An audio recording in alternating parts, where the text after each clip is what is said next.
शहर हैदराबाद की तारीख़ी इमारत चारमीनार के दामन में जश्न आज़ादी व्हीकल रैली मुनक़्क़िद की गई, जिसमें रियासती वज़ीर दाखिला समेत दीगर लोगों ने शिरकत की।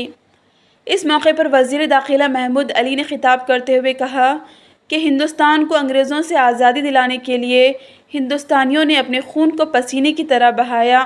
ये हमारी आज़ादी हमारे महान नेता गांधी जी साहब जो महात्मा कहते हैं, उन्हें इसीलिए महात्मा कहते हैं कि उन्होंने बड़ा सैक्रिफाइस किया और हिंदुस्तान की आज़ादी में महान और महात्मा गांधी हमेशा अमन की तहरीक चलाए,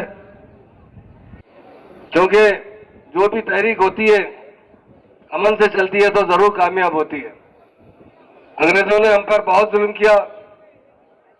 उस जमाने में हिंदुस्तान की आज़ादी में हिंदू और मुस्लिम भाई मिलकर अंग्रेजों का मुकाबला करते रहे और हिंदुस्तान को आज़ादी दिलाई। आज हम 75 साल कंप्लीट कर चुके हैं, 76वें साल में दाखिल हुए हैं। इसीलिए सारे हिंदुस्तान में बड़ी धूमधाम से इस युग में आज़ादी मनाई जा रही है।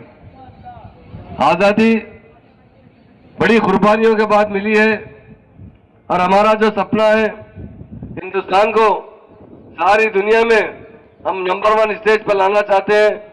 उसके लिए हमारे तमाम ऑफिसर्स बहुत अच्छा कोऑपरेट करते हैं, जिसकी वजह से हमारे मुल्क में हो या हमारी स्टेट में हो अमन और भाईचारगी है। उसी तरह हर डिपार्टमेंट इस प्रोग्राम में पार्टिसिपेट कर रहा है। मेरी जानिब से फायर डिपार्टमेंट के डीजी साहब को, डिस्ट्रिक्ट ऑफिसर्स को, जितने ऑफिसर्स यहाँ हैदराबाद से आए हुए सबको दिल की गहराइयों से मैं मुबारकबाद देता हूँ, क्योंकि आज़ादी जो हमारा मकसद था, हिंदू मुस्लिम भाइयों ने मिलकर बहुत कुर्बानी दी है। हजारों लोगों ने अपनी जान की कुर्बानी देकर हिंदुस्तान का आज़ाद करवाया है। आज हम लोग आज़ाद हिंदुस्तान में अमन के साथ